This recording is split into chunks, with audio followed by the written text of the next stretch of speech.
자, 이건 리듬이라는 책인데요. 부정적인 감정을 없애주는 거예요. 여러분들 이제 이것도 굉장히 유명한 책이거든요. 베스트셀러입니다. 생각에도 리듬이 있다. 박자만 맞춰주면 어떤 부정적인 생각이 순식간에 날아간다는 말인데요. 이거는 여러분들 생각하면은 생각에 꼬리를 물고 물어서 막 파고드는 거 경험하셨죠? 그래서 갑자기 내가 왜 이 생각을 하게 되지?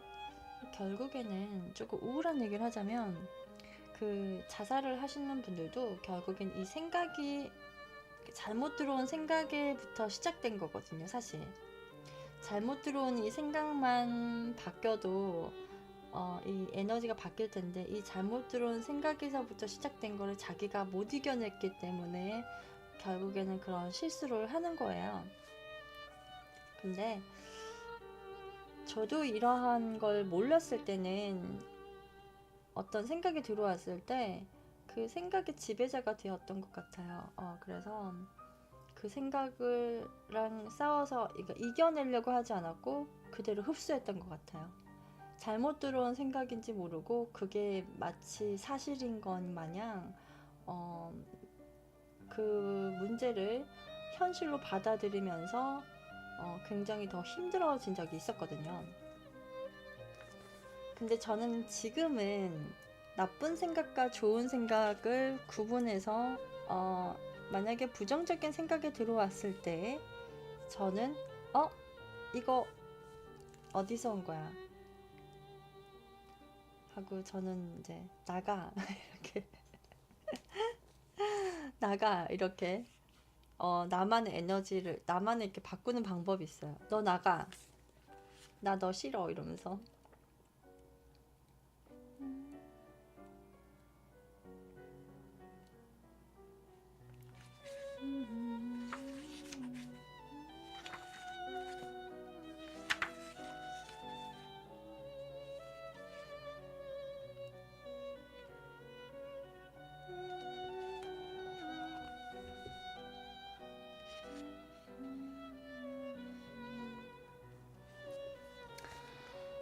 왜 리듬에 끌려다니는가 라는 책을 이제 시작되면서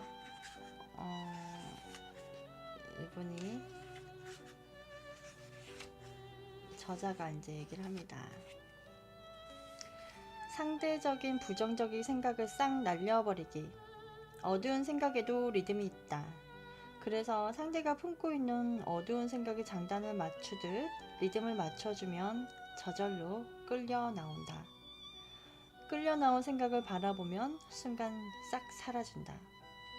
실제로 제가 해봤는데요. 생각을 부정적인 생각이 떠올랐을 때 그걸 그냥 바라보고 있으니까 이렇게 꺼지는 거죠. 근데 그 생각을 붙들고 내가 뭔가 자꾸 만들어내면 낼수록 그것이 엄청 커지는 덩어리가 되기 이전에 그냥 무심코 바라보세요, 여러분들도.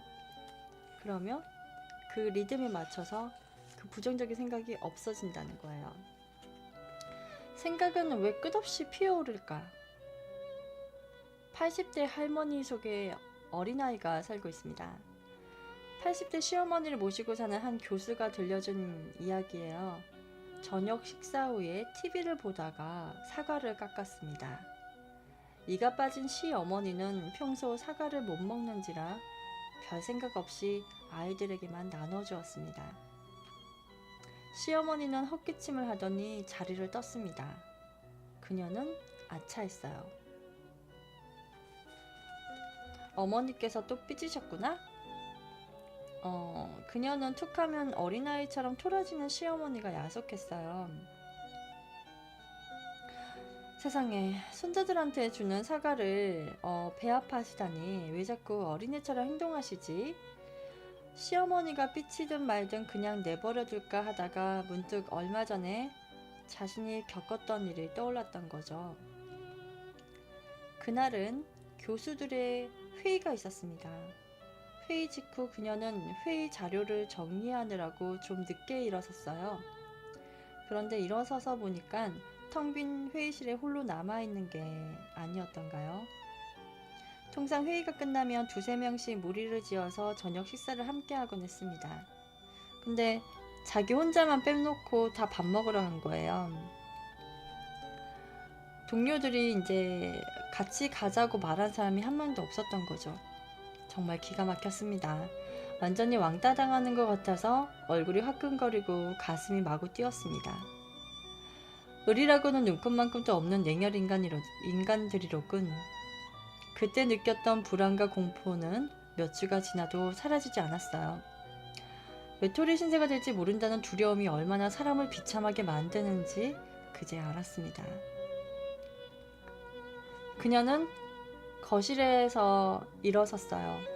그리고 시어머니 방문을 두드렸습니다. 잠겨 있었어요.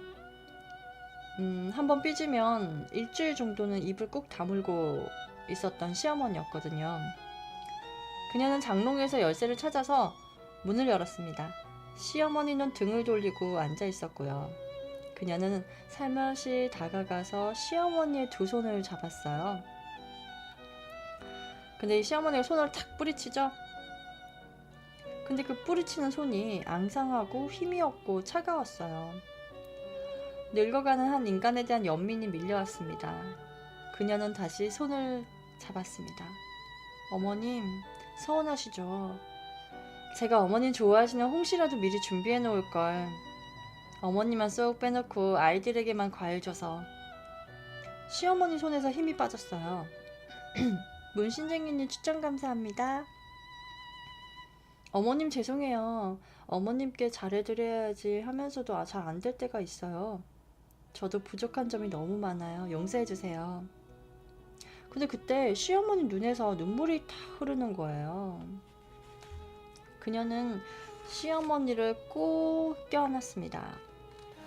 10년도 넘게 모시고 살면서 단 한 번도 안아보지 않았던 시어머니였어요. 시어머니가 어깨를 들썩거리면서 막 울기 시작했습니다. 잠시 후 울면서 말하더군요. 얘야, 미안하고 창피하다. 어디 쥐구멍이라도 있으면 숨고 싶어. 내가 왜 이렇게 속 좁게 행동하게 되는지 나도 잘 모르겠구나. 네가 이렇게 따뜻하게 대해주니까 고맙게 이를 데 없구나. 나 늘 두렵단다. 네가 나를 미워하고 쫓아낼까봐. 내가 갈 곳은 이 세상 아무것도 없는데 그래서 나도 모르게 너의 작은 행동에 민감해지는구나. 용서해라. 시어머니가 난생 처음 며느리 앞에서 눈물을 흘리면서 자신의 감정을 솔직하게 털어놓았어요. 어머니, 그런 걱정하지 마세요. 제가 어머님을 박대하면 저도 늙어서 똑같은 박대를 받게 될 텐데요. 꼭 그래서가 아니에요. 전 어머님의 인간적인 면이 좋아요. 그래서 어떤 일이 있어도 평생 어머님을 모시고 살 거예요. 이야, 고맙단다. 시어머니는 눈물을 글썽이면서 며느리 손을 꼭 잡았어요. 이처럼 팔순 노인의 마음속에도 어린아이가 있습니다. 존재를 무시를 당하거나 따돌림을 당하지 않을까 늘 두려운 거죠. 80세 노인한테 이런 시어머니, 그러니까 며느리는 가족인데 말이죠. 며느리한테 버림받을까봐 두려워서 간신받기 위해서 반대적인 행동을 하는 거예요. 나 너 좋은데 일부러 이제 싫은 척 하는 거죠. 그랬을 때 왜 너 왜 그래 이렇게 하는 거를 간신받고 싶어서. 학구방님, 학구방 탐험가님 안녕하세요. 닉네임이 참 재밌네요. 중년 부부 속에 어린아이가 있습니다. 한 지인이 지방에 정근을 가게 되었어요. 결혼생활 20년여 만에 처음으로 가족과 떨어져 살게 된 거죠. 그는 밤이 되면 종종 전화를 걸었습니다. 하지만 아내는 그걸 귀찮아했어요. 여보세요? 응, 나야. 응, 전화했어요? 그냥 애들 다 들어왔어? 한 애는 들어오고 다른 애는 아직 안 들어왔네요. 왜요? 그냥 또 할 말 있어요? 없어. 그럼 끊어요. 그러다가 큰아들은 외국에 나가고 작은아들은 지방대학 기숙사에 들어가게 살게 되었어요. 졸지에 텅 빈 집에 홀로 남게 된 아내는 밤이 되면 기숙사로 작은 아들에게 전화를 걸었어요. 여보세요? 응, 엄마야. 왜 전화했어요? 그냥 잘 지내? 아이 참 엄마도 어제도 똑같은 전화했잖아요. 그냥 궁금해서 걸었어. 또 할 말 있어요? 없어. 그럼 끊을게요. 할 말 없으면 끊는다는 아들의 말. 그녀는 그 말이 그토록 차갑게 느껴지는지 몰랐어요. 수화기로 내려놓으며 허전함을 메울 길이 없었습니다. 갑자기 세상에 홀로 남아있는 듯한 기분이 든 거 있죠? 그러고 보니까 지방에 정근한 남편도 외로울 것이라는 생각이 들었어요. 때마침 남편이 또 전화를 걸어왔는데 그냥 너무나 반가웠답니다. 여보세요? 응, 나야. 오랜만에 목소리 들으니 반갑네요. 잘 지내세요? 응, 고마워. 심심하면 자주 전화해주세요. 혼자 나가 있으니까 외로우시죠? 가족들 목소리가 듣고 싶어. 그동안 제가 너무 차갑게 전화를 받아서 죄송해요. 뭘? 반갑게 전화 받아줘서 고마워? 고맙다니요. 당신도 많이 약해졌네요. 사실은 나도 그래요. 남편은 목이 메는지 더 이상 말을 잇지 못하고 전화를 끊었어요. 아내도 코끝이 찡했답니다. 그동안 남편은 객지에서 얼마나 외로웠을까요? 할 말 없으면 끊는다라는 말을 듣고 얼마나 서러웠을까요? 그녀는 전화를 끊은 뒤 한참 울었답니다. 그녀도 남편도 마음속으로는 어린아이였어요. 남에게 무시당하지 않을까? 존재를 인정받지 못할까? 늘 두려움에 떨었답니다. 이렇게 내가 겪어보니까 상대의 마음을 알 수 있는 것 같아요. 그죠? 저도 근데 가까운 사람한테 조금 그렇게 되는 것 같아요. 우리 엄마 아빠가 전화 오면은 왜? 무슨 일이야? 무슨 일이야? 뭐 밥 먹었어? 먹었지. 지금 시간이 몇 시인데? 꼭 이렇게 토로다는 것 같아요. 엄마는 이제 뭐 이렇게 뭐라도 말을 이렇게 이어가려고 이렇게 주제를 하는데 저는 계속 밥 먹었는데 뭐 하는데 이러면서 그랬던 것 같아요. 왜 이렇게 안 될까요? 그죠? 나밖에 모르는 어린아이. 평소에는 좀 일찍 서둘러서 퇴근하던 길이었습니다. 한 할머니가 허둥거리면서 왔다 갔다 하고 있었어요. 나와 시선이 마주치자 할머니가 다가와서 물었어요. 여의도 가는 버스 어디서 타지요? 퍼뜩 딱 한 생각이 들었어요. 할머니, 여기가 여의도예요. 아휴, 어두워지니까 어디가 어딘지 원. 큰일 났다 싶어서 전화번호는 아느냐고 물었어요. 할머니가 큰 며느리 전화번호를 알려주었어요. 내가 전화를 걸어서 대충 사정을 설명하는데 저쪽에서 목소리가 말을 끊더니 귀찮다는 듯이 내뱉었어요. 큰딸 전화번호 알려드릴게요. 큰 며느리가 지금 귀찮아서 딸 전화번호를 알려준다고 하는군요. 큰딸에게 전화를 걸었더니 기막힌 대답이 튀어나왔어요. 작은 아들이 여의도에 살아요. 거기 전화해보세요.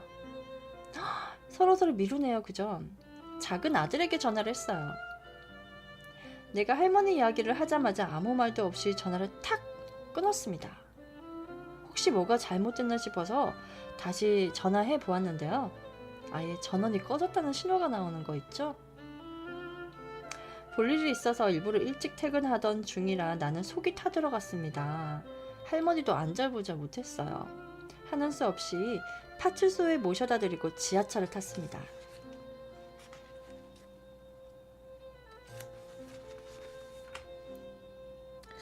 그 자녀들은 왜 그런 행동을 할까요?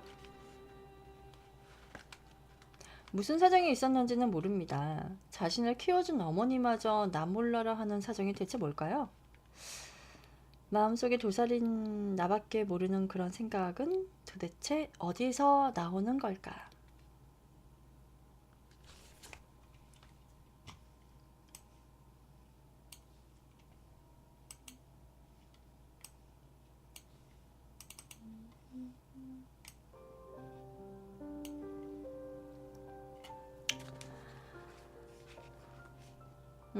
생존 문제가 걸리면 우정도 없다. 심리학자 태서가 대학생들에게 시험을 보게 하면서 말했습니다. 성적에 신경 쓰지 않아도 돼요. 그냥 게임에 불과한 시험이니까요. 그는 그렇게 말한 뒤 슬며시 자리를 비웠습니다. 시험을 마친 학생들이 친구들에게 슬쩍 정답에 대한 힌트를 줄 수 있는 기회를 주기 위해서였어요. 역시 우정의 힘이 발휘했습니다. 학생들은 똑같은 시험을 보게 될 친구들에게 슬그머니 정답을 일러주는 것이었습니다. 하지만 게임이 아닌 중요한 시험이라도 친구들에게 힌트를 줄까? 이번엔 학생들에게 시험 문제를 내준 뒤에 이렇게 말해보았어요. 이 시험은 직접 능력을 평가하는 중요한 시험입니다. 최선을 다해서 풀어보세요. 이 말을 들은 학생들이 눈빛이 달라졌어요. 시험을 마친 뒤 친구들에게 유리한 힌트를 주는 게 아니라 오히려 엉뚱한 힌트를 던져주는 것이었어요. 친구의 성적이 자신보다 높아진다는 걸 견딜 수 없었기 때문입니다. 생존 문제가 걸리면 친구도 안중에 없다라는 얘기죠. 한 설문조사 기관이 미국인들에게 이런 질문을 던졌다고 해요. 유명 인사들이 천국에 갈 가능성은 몇 퍼센트나 될까요? 답변은 마더 테레스가 79%, 오프라 윈프리 66%, 마이클 조던이 61% 등이었습니다. 이번엔 다른 질문을 던져보았어요. 그럼 당신이 천국에 갈 가능성은 몇 퍼센트나 될까요? 놀랍게도 87%의 미국인들이 자신은 천국에 갈 것이라고 대답했다고 합니다. 평생 헐벗고 굶주린 자들을 위해서 헌신한 마더 테레사보다 자신들이 천국에 갈 가능성을 더 높게 평가한 거죠. 이번에는 미국의 입시정보 사이트인 칼리지 보드가 83만 고3 학생들에게 물어보았어요. 여러분, 자신의 능력을 어떻게 평가하십니까? 근데 이에 대해서 99%가 평균 이상이라고 응답했다고 해요. 논리적 능력을 갖췄다는 대학 교수들마저도 이와 같은 질문에 94%가 내 실력은 평균 이상이라고 대답했습니다. 또 99%가 넘는 거의 모든 사람들이 나의 유머 감각은 탁월하다고 생각하며 운전자들의 90%는 내 운전 실력은 평균 이상이라고 확신했다고 해요. 심지어 시한부 목숨을 이어가는 암 환자들의 96%도 평균적인 암 환자들보다 자신들의 건강 상태가 더 좋다고 응답했다고 합니다. 사람들은 이처럼 자신이 남들보다 월등히 더 잘났다고 생각합니다.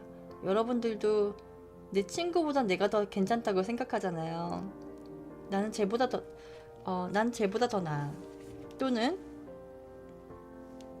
형제 자매들보다 내가 더 낫다고 생각하죠. 그러다가 자신보다 더 잘난 사람과 마주치면은 어떤 반응을 보일까요? 심리학자 그린버그는 사람들에게 잘 빠진 몸매를 가진 남녀 모델의 전신사진을 보여주고 말했습니다. 여러분의 신체 치수를 재서 사진선 모델의 치수와 비교해보세요. 그 차이에 대해서 깊이 생각해보세요. 사람들의 표정이 갑자기 어두워지기 시작했어요. 하지만 겉모습은 어쩔 수 없다 치지만 그린버그는 이번에 한술 더 떠서 겉모습보다 더 중요한 내면을 비교할 기회를 주었습니다.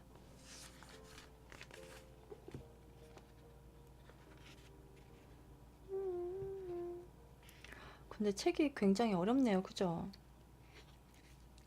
이해 잘 되고 있어요?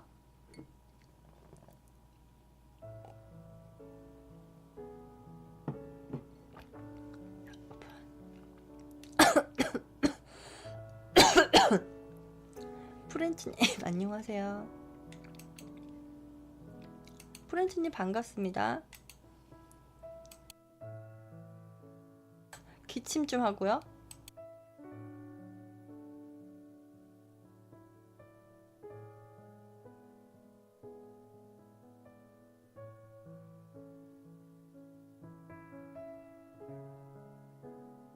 비연이 오빠 안녕하세요. 반갑습니다. 안녕하세요.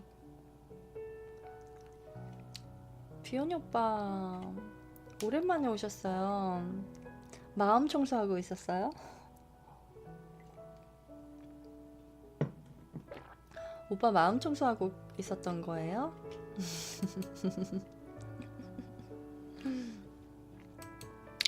왜 이렇게 낮방송은 오지 않고 그지? 아 알아요 오빠. 오빠 마음 말하지 않아도 다 알 수 있어. 이 책을 들으면서 오빠 이 복잡한 마음을 좀 정리해봐요. 복잡할 때는 약간 책에서 답을 얻을 때도 있어요. 사실 내 기준에서 내 마음을 보면은 내 기준에서 내 마음을 보면 절대 보이지 않아요. 약간 객관적으로 봐야 되는데 주관적이다 보니까 답을 내릴 수가 없죠. 그래서 때론 나한테 내 자신한테 약간 객관적일 필요가 있지 않나. 그래서 나를 남을 보듯이 바라보면 정확하게 보이는데 얼마 전에 지인이 이혼 문제에 대해서 굉장히 고민한 적이 있었어요. 그래서 제가 그 친구한테 그랬어요. 이혼을 살아야 될 이유와 살지 않아야 될 이유에 대해서 적어보라고. 그랬더니 자기 자신을 객관화해서 바라보니까 정확한 답을 내릴 수 있었다고 하더라고요. 그래서 아주 현명한 답을 내려서 올바른 결정을 내려서 네, 지금은 마음의 평온을 찾고 그러고 있는데요. 객관화하는 걸 연습해보면 어떨까요? 와칭이라는 게 있는데요. 와칭은 우리가 바라보는 대로 이루어진다라는 그런 건데 머릿속을 잘 들여다보면은 아미글달라, 편도체 이런 모양이 나와요. 잘 안 보이죠? 아미글달이 얼굴, 이 뒤에 두뇌의 모습이 나오는데 자칫 한 가지 상황만 잘못 판단해도 이렇게 생명을 잃을 수가 있어요. 예컨대 무지무지하게 바쁜 어느 날에 황급히 길을 건너려고 하는데 차가 고속으로 달려온다. 길을 건널까 말까 판단을 잘못하면 나는 목숨을 잃을 수도 있습니다. 강도와 마주쳤을 때 상황 판단을 잘못해도 역시 생명이 위험에 빠질 수 있어요. 이렇게 생존이 위험에 처해 있다고 판단될 때 빨간불을 켜서 경보 신호를 보내는 게 바로 아미그달라라고 합니다. 하버드 위대의 골먼 박사에 따르면 아미그달라가 위험을 가려내는 기준은 바로 이거라고 해요. 이 상황은 내게 유쾌한가 불쾌한가, 이 사람은 내게 유리한가 불리한가를 잘 구별할 줄 알아야 한다고 합니다.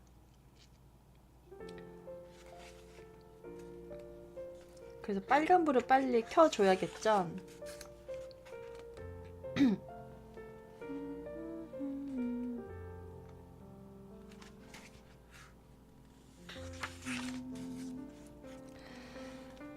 리듬을 맞추면 끌려 나온다. 전작인 이 책은 와칭이라는 책 후속편이거든요. 그 와칭이라는 강연이 끝나고 이제 한 중년 여성이 조심스럽게 다가왔어요. 혹시 차 한잔할 시간 좀 되나요? 이렇게 이제 여자가 다가와서 말을 걸어요. 근데 몹시 지쳐있는 얼굴이었어요. 우리는 가까운 커피숍으로 갔습니다. 그녀는 자신의 딸 경아에 대해서 이야기를 했습니다. 글쎄 경아가 어제는 칼을 들고 딸이 칼을 들고 자기 자신을 덤비는 거죠. 공포가 되살아난 듯 그녀가 눈을 크게 떴어요. 자해를 시도했나요? 대답 대신 큰 눈에 눈물을 흘렸다고 합니다. 근데 경아는 고등학교 1학년까지는 모범생이었고요. 공부도 최소한 반에서는 거의 1등을 놓친 적이 없었다고 해요. 엄마 말이라면 절대 복종이었고, 그런데 1학년 학기 말 시험을 사흘 앞두고 난데없이 머리가 쪼개듯이 아프다고 호소했다고요. 엄마, 나 도저히 공부를 못하겠어. 머릿속에 무슨 이물질이 잔뜩 들어있는 것 같아. 그녀는 앞이 캄캄했어요. 어떻게 됐든 기말 시험만은 끝내야 하지 않을까. 경아야, 좀 쉬었다 해봐. 이번 시험 망치면 그동안 애써 쌓아왔던 게 말짱 물거품이 돼버려. 아무리 달래도 경아는 공부에 집중하지 못했어요. 책을 펴놓기만 해도 고개를 돌리고 시험일이 다가오자 그녀의 엄마가 강제로 경아를 등을 떠밀듯이 등교를 시켰습니다. 속이 타들어갔어요. 드디어 경아가 돌아왔어요. 경아야, 시험은? 다급한 엄마의 표정을 보고 경아가 한숨을 내쉬었어요. 엄마, 시험이 나보다 더 중요해? 난 지금도 머리가 쪼개질 것 같다고. 시험은 어떻게 됐냐니까? 몰라, 백지로 됐어. 아무 생각도 할 수 없었단 말이야. 그녀는 기가 막혔어요. 백지로 됐다면 대학이고 뭐 끝장 아닌가. 지난 10년간 쏟은 이 시간과 노력이 이렇게 물거품이 되다니. 경아는 남은 과목들도 전혀 들여다볼 생각을 안 했던 거예요. 그녀는 세상이 푹 꺼져버리는 것 같았습니다. 겨울방학이 돼서 경아는 정밀 검진을 받았는데요. MRI 촬영까지 해보았지만 두뇌에는 아무 이상이 없었어요. 정신과에 갔더니 의사가 우울증이라고 하더라고요. 중증이네요. 자살 충동도 도사리고 있으니까 조심해야 합니다. 세상이 온통 암흑천지로 돌변했습니다. 아무것도 생각할 수 없다며 틀어박혀서 이리 뒹굴 저리 뒹굴 하는 경아가 점심 나절에 겨우 일어나서 챙겨주는 밥도 제대로 먹지 않았어요.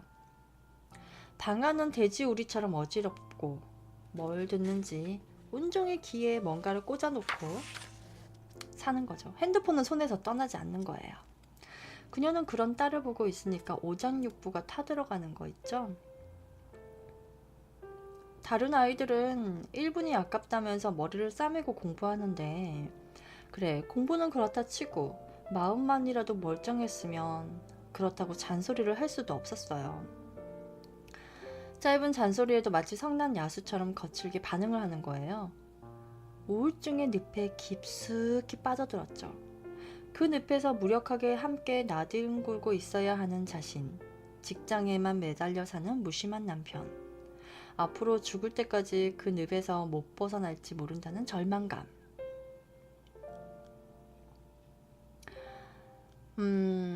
경아는 신발 사러 갔습니다. 엄마랑.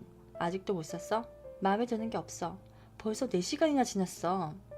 그럼 내일 또 오지 뭐. 뭐? 내일 또? 아니 대체 신발 한 컬레 사는데 뭐가 그렇게 오래 걸려? 엄마, 또 시작이다. 그렇게 재촉하니까 내가 아무것도 못하는 거야. 점원이 흐트러진 신발들을 다시 박스에 넣었어요. 아휴, 정말 죄송해요. 이렇게 물건들을 잔뜩 휘저어 놓기만 하고 그냥 가게 돼서요. 벌써 가게만 해도 몇 번째에 들러서 신발을 고르고 있는 거예요. 오전 10시쯤부터 해가지고 점심도 못 먹은 채 이 가게 저 가게 지금 신발을 고르고 있는 거예요. 저번에 티셔츠 살 때도 그랬던 거예요. 경아는 고르기만 하고 결정을 내리지 못했어요. 그러다가 집에 돌아오면은 바락바락 소리를 지르고 엄마를 괴롭혔죠. 난 엄마 때문에 아무것도 못해. 왜 엄마는 시시콜콜 이래라 저래라만 해? 나 신발 안 사. 경아는 악에 바치듯 덤벼들어서 때리기도 하고 물건을 던지기도 하고 자살하겠다는 말을 서심지 않았어요. 매일 되풀이는 일과였죠. 제겐 이젠 아무런 희망도 없어요. 살아갈 이유도 없고요. 뭘 해보고 싶다는 생각도 다 사라졌어요. 문제의 뿌리는 무엇인가요? 경아의 머릿속에 어두운 생각으로 포화 상태였어요. 그래서 머리가 터질 듯이 아픈 거였죠. 공부가 들어올 일 없죠. 당연히. 판단을 내리기도 어렵죠. 왜냐하면 어두우니까 구분할 수가 없겠죠. 어두운 생각들을 어떻게 털어내죠? 여러분들 어두운 생각들이 오면 어떻게 털어내요? 무조건 리듬을 맞추세요. 경아가 화를 내면 너 화났구나. 엄마가 미워라고 하면 넌 엄마가 밉구나 하는 식으로요. 쉽게 말해서 장단을 맞춰주는 거예요. 단 경아가 어떤 말을 해도 절대로 거기에 휩쓸려 들지 마십시오. 난 이 세상에 존재하지 않는다. 난 죽었다고 생각하고 딸이 내뱉는 말에 무조건 리듬을 맞추기만 하세요. 경아에 대한 기대를 완전히 내려놓아야 합니다. 또 미안하다, 고맙다, 용서해라 등의 말을 최대한 많이 사용하세요. 그런다고 우울증이 사라질까요? 엄마가 얘기하죠. 믿자야 본전이다. 그녀는 미시멋쩍하지만 실험해보기로 했어요. 경아야, 신발 사러 갈래? 전에 신발 사러 갔다가 엄마 때문에 망쳤잖아. 또 망치려고? 왜 말을 꼭 그렇게 쏘아붙일까요, 엄마한테? 그런 생각이 들었는데요. 엄마는 꾹 참았어요. 왜냐면 딸의 말에 무조건 리듬을 맞춰주기로 단단히 결심했기 때문이죠. 그래, 그때 엄마가 망쳐 놓았으니까 또 망칠 거라는 생각이 들지? 그러니까 또 화가 나지? 미안해. 신기한 일이 생겼어요. 그 한마디의 경아가 돌연 할 말을 잃어버렸어요. 엄마가 웬일이야? 나한테 미안하단 말을 다 하게? 그래, 엄마가 그동안 너한테 미안하단 말 한 번 못했구나. 경아가 고개를 갸웃했어요. 엄마 정말 이상해졌어. 평소처럼 말해봐. 왜 넌 늘 그딴 식으로 말대꾸 하냐고 말이야. 호의를 호의로 못 받아들이는 딸이 야속하고 미웠습니다. 내 딸이 어쩌다 이렇게 됐나? 하늘이 원망스러웠어요. 그걸 꾹 참으려니 눈물이 왈칵 쏟아질 것 같았습니다. 그래, 경아야, 내 말이 맞아. 엄만 맨날 너를 들볶기만 했어. 말 한마디 따뜻하게 못했다고. 늘 공부하라고 강요만 했어. 미안하다. 정말 미안해. 꾹 참았던 눈물이 자기도 모르게 쭈르르 흘러내렸어요. 딸에게 미안하다고 말하고도 용서를 못 받는 자신이 서러웠던 거죠. 넌 왜 이렇게 엄마 마음을 몰라주니? 모든 게 다 널 위해서였다는 거 몰라? 하고 소리 지르고 싶었단 말입니다. 근데 그렇게 튀어나오려고 하는 거를 순간 눌렀어요. 물끄러미 바라보는 경아가 이렇게 말합니다. 미안한 짓을 왜 했어? 내가 그동안 얼마나 힘들었는지 알아? 꼭두가시 노릇하는 게 얼마나 힘든지 아냐고. 내가 얼마나 힘들고 괴로운지 물어본 적이나 있어? 중학교 1학년 때 기억해? 내가 독감에 걸려 초주금이나 다 되었는데 엄마는 날 새벽 1시까지 못 자겠어. 어떻게든지 이번 시험에는 1등을 해야 한다며. 그러면서 엄마는 안 마시는 커피까지 마시라고 했지? 1등하는 게 그렇게 중요해? 딸의 건강보다 성적이 더 중요해? 딸의 건강은 망가져도 시험은 망가지면 안 되는 거야? 네, 엄마가 경아의 손을 잡고 말합니다. 하지만 경아는 손을 뿌리치면서 엄마의 눈을 노려보았어요. 경아의 이글거리는 눈길. 엄마는 그제 경아가 상처가 얼마나 깊은지 알 것 같았습니다. 눈물이 주체 없이 흘러내렸어요. 스며시 손을 내밀어서 딸의 손을 다시 잡았어요. 이번에는 경아가 가만히 있는 거예요. 그 부릅뜨던 눈에 이슬을 맺히기 시작했습니다. 미안하다, 경아야. 그때 얼마나 서러웠니? 세상에 기댈 사람은 오로지 엄마뿐이라고 믿었었는데, 몸은 아파 죽겠는데, 머리는 핑핑 도는데, 사람은 자동차가 아닌데, 자동차를 몰고 가듯 몰아붙이는 엄마가 얼마나 야속하고 원망스러웠니? 엄마가 참 미련하구나. 공부가 인생의 전부인 줄 알고 말이야. 미안하다. 용서해다오. 경아의 눈가에 맺혔던 이슬이 뚝 떨어졌어요. 그리고 한참 흐느껴 울었습니다. 엄마, 나도 미안해. 다 나 잘되라고 하려고 했던 거 다 알아. 엄마는 귀를 의심했어요. 딸로부터 난생 처음 엄마 미안해라는 말을 들은 것이에요. 그날 매장에 가서도 경아의 태도는 많이 누그러져 있었습니다. 하지만 물건을 고르면서 다시 짜증이 도지곤 했어요. 그래도 엄마는 휩쓸리지 않고 딸의 마음에 리듬을 맞춰주었어요. 엄마, 이 신발도 마음에 안 들어? 그래, 그것도 마음에 안 들어? 그럼 어떡하지? 다른 가게에 가봐. 그래, 다른 가게에 가보자. 점원이 엄짜는 표정을 지으면 언짢으시죠? 물건을 실컷 고르기만 하다가 그냥 가서 정말 죄송합니다 라고 진심으로 사과했어요. 자신의 감정을 완전히 죽이고 모든 욕심을 버리고 때로는 딸의 감정을, 때로는 점원들의 감정을 거울처럼 비춰주고 리듬을 맞추어 주었다. 그러나 자신을 완전히 내려놓기로 단단히 결심하니 신기하게도 마음이 편해지는 것 같았습니다. 자신감도 생기기 시작했고요. 엄마, 이건 다 좋은데 색깔이 영 마음에 안 든다? 그래, 다 마음에 드는데 색깔이 마음에 안 들어? 정말 난감하지? 그럼 엄마 어떡하지? 어떻게 하는 게 좋을까? 내일 또 오지 뭐. 엄마는 뭐 내일 또 하고 불쑥 튀어나오려는 말을 꾹 참았어요. 그리고 딸의 말에 리듬을 맞추어 줬어요. 그래, 내일 또 와서 다시 골라보자. 그날 신발은 사지 못했지만 몇 년 만에 처음으로 싸우지 않고 쇼핑을 다녀왔습니다. 엄마는 버스에 올라서 차창 밖을 내다보고 있었어요. 경아가 슬며시 손을 잡았습니다. 엄마 고마워. 다시 옛날 엄마로 돌아간 것 같아서. 미나사님 안녕하세요. 늦은 시간까지 고생 많으시네요. 감사합니다. 엄마는 목이 메었어요. 몇 년 만의 일인가? 딸이 스스로 엄마 고마워라는 말을 하더니 그녀는 깨달았습니다. 내가 그동안 딸의 생각을 완전히 무시하면서 살아왔구나. 딸을 망친 건 바로 내 욕심이었구나. 내가 딸을 존중해주면 딸도 나를 존중해주는구나. 리듬만 맞춰주면 도저히 못 고칠 것 같던 우울증 괴물도 끌려 나오는구나.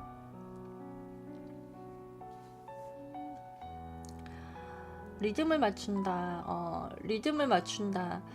인간관계에 있어서 리듬을 맞추는 거는 한편으로는 내가 내 자신을 약간 내려놔야 될 것 같아요. 그래야지만이 그 사람에게 맞춰줄 수 있는 거죠. 앱손 오빠 안녕하세요. 물총각녀님 어서오세요. 주무시러 오신 거군요.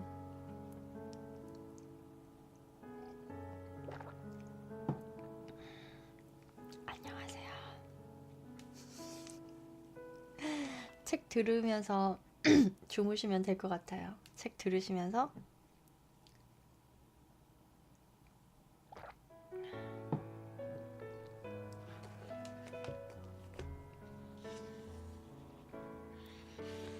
강도님의 맨날 늦음. 맨날 늦어. 하하님 추천 감사합니다. 어서오세요.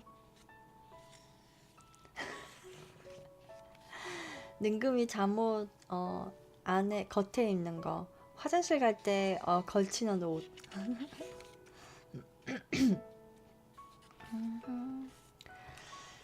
자, 생각은 물건이다. 생각에도 모양과 부피와 밀도와 색깔이 있을까? 예뻐요? 감사합니다. 예쁘다니 감사합니다. 양자물리학자는 생각은 물건이다 라고 말합니다. 생각은 물건이다. 생각은 눈에 보이지만 않을 뿐 물건과 똑같다라는 것입니다. 앱슨 오빠 3333. 와, 후원 감사합니다. 책 읽어주는 여자에게 와, 목소리 힘내서 읽으라고. 오빠 고마워요. 333. 내일 저기다 붙일게요. 뚜뽀콘입니다. 감사합니다. 오빠 이제 들으면서 오빠 침대에 누우셨어요? 침대에 누우셨어요?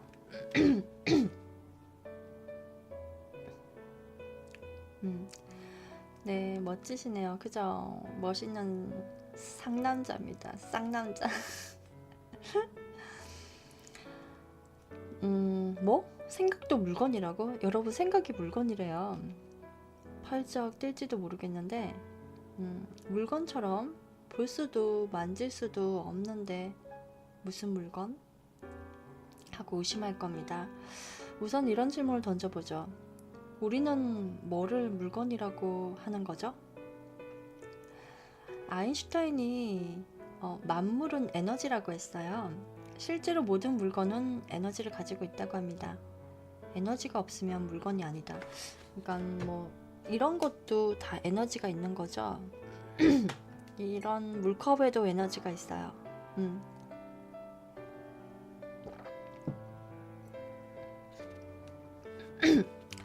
예컨대 이제 캐치볼 하자니 추천 감사합니다. 의자를 한번 볼까요, 우리? 의자가 무슨 에너지야? 라고 반문할 수 있는데요. 아무 에너지도 없는 것처럼 보이는데, 하지만 아무 에너지가 없다면 어떻게 의자라는 형태를 유지하면서 서 있을까? 폭삭 주저앉아야 하지 않는가? 실제로 불을 붙이면 활활 타오르며 뜨거운 열을 발생시킵니다. 에너지가 다 빠져나가면 그제야 폭삭 주저앉죠. 불이 이제 자기 생명을 다할 때 이렇게 꺼지잖아요. 그죠? 그런데 생각에도 엄청난 에너지가 있어요.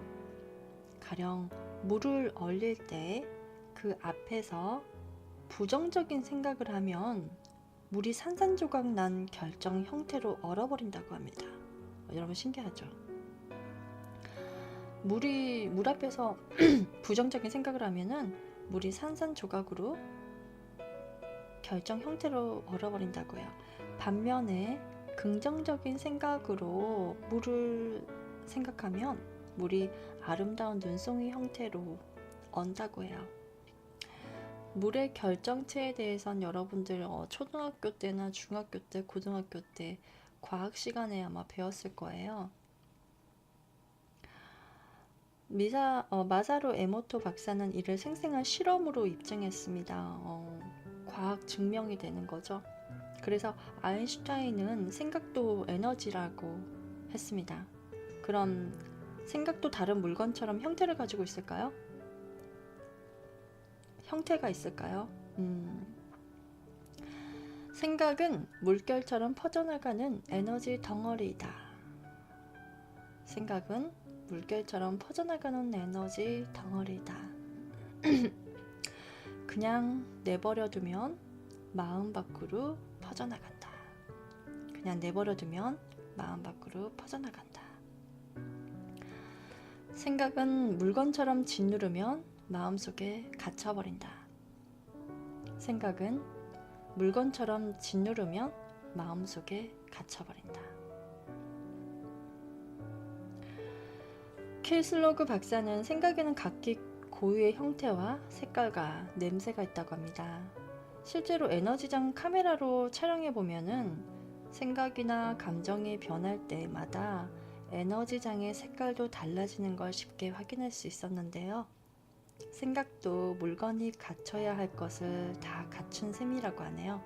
단지 육안으로 보이지 않을 뿐이라고 합니다. 자, 어떤 남자가 직장에서 상사에게 호된 질책을 받았어요. 그는 몹시 억울하고 화가 났지만 꾹 참았어요. 화를 짓눌러 놓고 귀가하다가 접촉 사고까지 난 거지 뭐예요? 진짜 오늘 정말 재수없는 날이야. 근데 부글부글 속을 끓이면서 집을 들어섰는데 아내는 TV에서 눈을 떼지 못하고 있었어요. 그는 괜히 짜증이 난 거죠. 당신은 왜 밤낮 TV만 보고 있어? 아내의 표정이 일그러졌어요. 뭐? 내가 언제 TV만 봤다 그래? 부부싸움을 하게 되는 거죠. 아내는 더 쏘아붙이려고 입을 열었다가 남편 얼굴을 보고 나서 도로 닫았어요. 심상치 않았기 때문이에요. 하지만 꾹 참고 있으려니까 속이 점점 뒤틀리기 시작하죠. 그래서 TV를 딱 끄고는 아들 방의 문을 확 열어 젖혔어요. 자, 이게 이제 누구한테 가요? 화가? 이제 화의 에너지가 아들한테 가요. 야, 너 숙제도 아직도 못했어? 벌써 1시간이나 지났어. 이제 아들한테 화를 내는 거죠. 초등학교 다니는 아들의 얼굴도 찌그러졌어요. 그렇다고 엄마한테 대들 수도 없는 노릇이었어요. 아들은 꾹 참고 숙제를 끝낸 뒤 밖에 나가기 위해서 일어섰습니다. 그러자 거실에 있던 강아지가 꼬리를 막 흔드는 거예요. 자, 아들이 누구한테 화내겠어요? 강아지한테. 저리 가! 자, 아들이 강아지를 뽕 하고 차버렸어요. 이렇게 부정적인 생각이라는 물건은 짓눌러 버린다고 해서 사라지지 않는 거죠. 짓눌린 채 마음속에 도사리고 있다가 어느 순간 반드시 고개를 들고 터져 나온다고 합니다. 엄마가 나한테 그랬어. 참았잖아요. 근데 그게 누른다고 해서 눌러지는 게 아니고 튕겨서 또 다른 대상을 찾기 시작합니다. 그죠? 이번에는 당신이 친구와 심한 말싸움을 했다고 상상해보자. 당신은 분한 생각을 머릿속에 꾹꾹 짓눌러준다. 눈에 보이지도 않는 생각이 짓눌러 놓는다고 저절로 사라지겠는가? 하지만 정말 저절로 사라지는가? 아니에요. 짓눌러 두고 있으면 머릿속이 더 괴로워집니다. 마치 머릿속에 원치 않는 물건을 집어넣어 둔 것과 똑같아요. 그래서 머리가 아프고 그래요. 안 좋은 생각하면 머리가 아픈 거예요. 그러다가 친구와 화해한 뒤에 그 생각을 말끔히 털어버리면 머릿속이 시원해진다고 하죠. 바깥으로 끄집어내는 거예요. 복잡한 생각을 자꾸만 집어넣으면 머리가 쪼개듯이 아프다. 하지만 털어내면 개운하다. 털어내지 않고 덮어버린 부정적인 생각은 우리 몸속에 틀어박혀서 독이 된다. 그래서 근심, 걱정, 이렇게 스트레스가 암이 된다는 게 어느 정도 일리가 있는 것 같아요. 왜냐하면 독이 되는 거니까. 나쁜 생각을 많이 하거나 부정적인 생각을 많이 하는 사람들이 보면은 스트레스를 많이 받죠? 그러면 암이 걸리고 그 암이 우리의 생명을 위협하게 되죠. 그래서 왜 병 걸린 사람들이 산이나 이런 데 가면은 왜 암이 완쾌한다는 게 좀 생각을 좀 단순하게 해서 그런가 봐요. 그래서 바라보는 순간 꺼져버린다. 볼륨은 높여라는 추천 고맙습니다. 안녕하세요. 책을 펼쳐놓고 있으면 금방 딴 생각이 떠올라요. 공부하려고 1시간 동안 앉아있으면 실제로 공부하는 시간은 10분도 안 돼요. 눈은 글자를 보고 있는데 생각은 자꾸 딴 데가 있어요. 잡념이 너무 많아서 머리가 쥐가 날 정도로 고통스러워요. 한 학생이 잡념 때문에 도저히 공부에 집중할 수 없다고 하소연했어요. 그녀는 심지어 영화 볼 때도 딴 생각하느라고 줄거리를 놓칠 때가 있다고 합니다. 옛날에 능금이가 좀 그랬어요. 주의가 산만하고요. 집중력이 없어서 다른 사람이 무슨 얘기를 할 때 저는 그 사람 얘기를 하고 있는데 전 딴 생각을 되게 많이 했던 것 같아요. 멍 때리고 있었어요. 근데 좀 혼자만의 생각을 굉장히 많이 했는데 지금은 그렇지 않고요. 온전히 사람이 말하는 그 사람을 집중을 할 수 있는데 근데 옛날에는 왜 그게 안 됐나 모르겠어요. 여러분들 중에서 혹시라도 지금도 그게 안 되시는 분들이 있으면은 손 들어보세요. 병신 언니 안녕하세요. 저 방법을 알았거든요. 가르쳐 줄게요. 오르페우스님이 안 되시는군요. 저는 이제 눈 감고 명상하는 시간을 좀 가지면서 달라졌어요. 진짜 친구가 한참 얘기했는데 딴 얘기예요. 그냥 억지로 대답하는 거 있잖아요. 거짓말 하는 거죠. 근데 이제 명상하면서 보니까 이제 머릿속이 맑아지더라고요. 그거를 한 하루에 10분씩, 5분에서 10분 정도만 이제 하다 보면 한 일주일 정도만 해보시면은 뭔가 달라지는 게 있어요. 일단은 오르페우스님 명상하는 시간을 한 번만 가져보세요. 눈 감고 가만히 이제 그리고 복식 호흡 하시고요. 저는 복식 호흡 하면서 조금 많이 달라졌어요. 제가 호흡에 집중하다 보니까 몸과 마음이 하나가 되는 경험을 했거든요. 자, 그럴 땐 어떻게 하나요? 자, 답을 내려드릴게요. 생각을 억지로 책에 돌리려고 해도 영 안 돼요.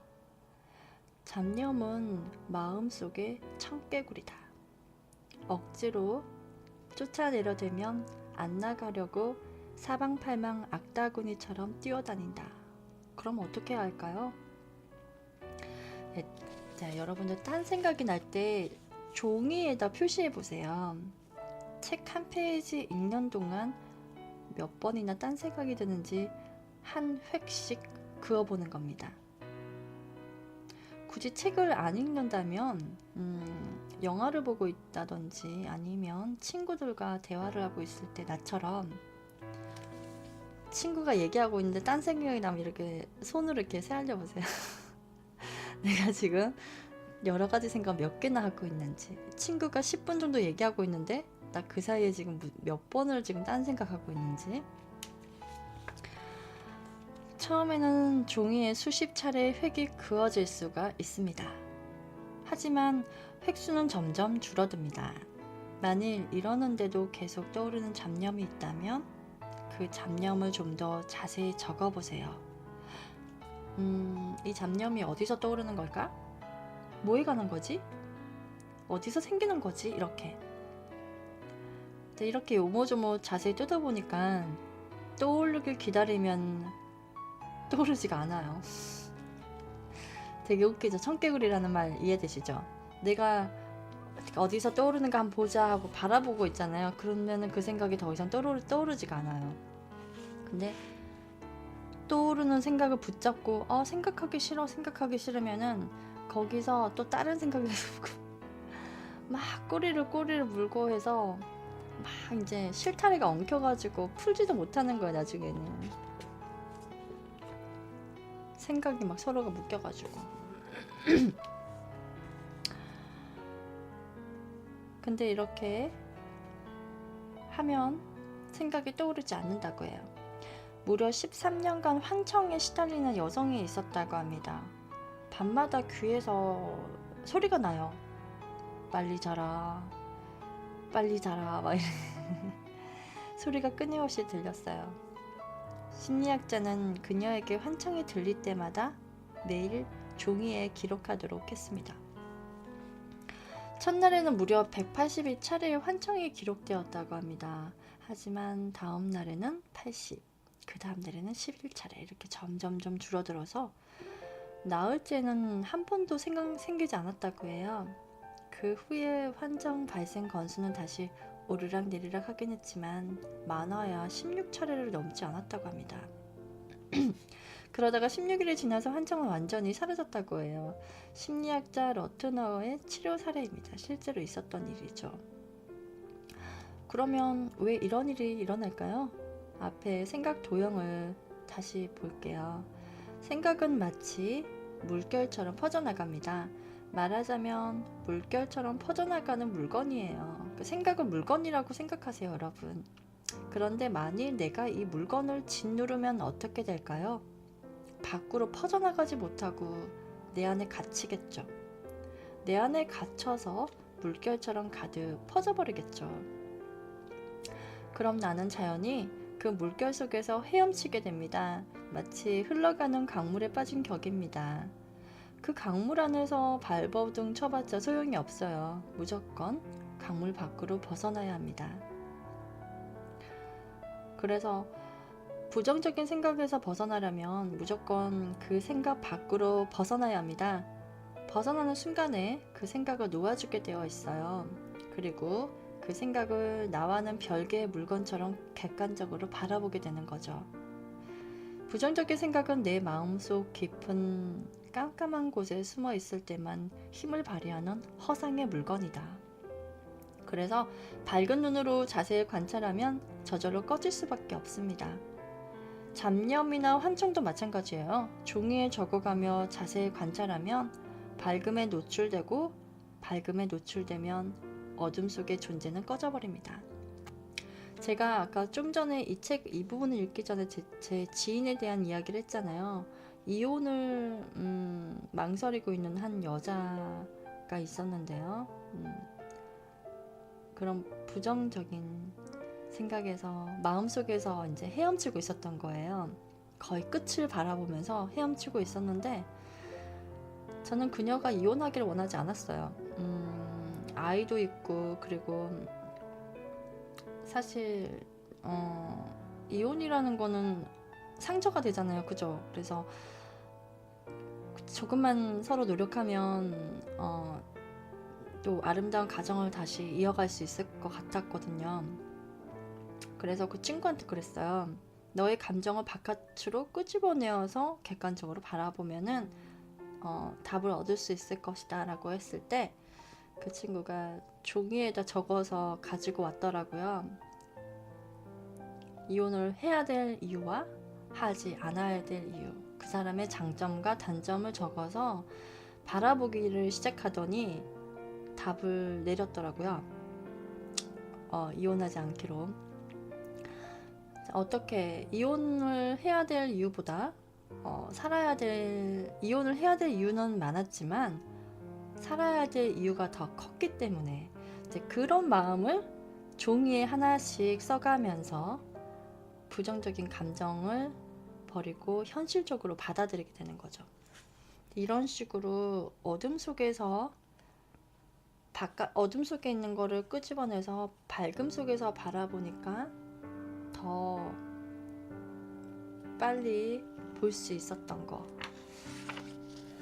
제 주변에서도 일어나고 있는 이야기입니다.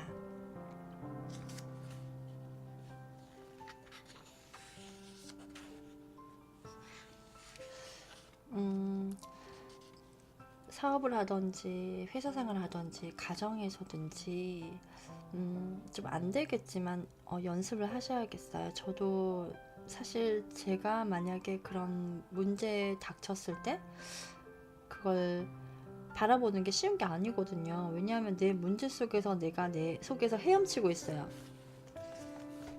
막 이제 나 어떻게 나 어떻게 아무것도 하기 싫어 그러면서 내 속에서 막 헤엄치고 있는데 그 상황에서 뭔가 노트를 잡고 펜을 잡고 내 감정을 쓰는 건 정말 쉬운 게 아닌데요.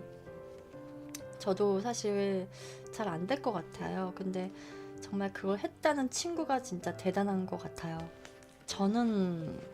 저도 잘 못할 것 같은데 말이죠.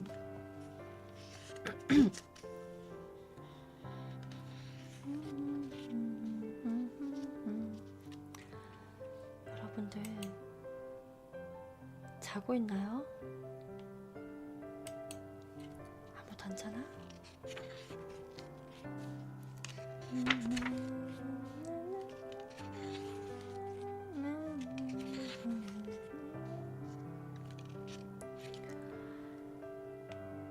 다 자나 보네.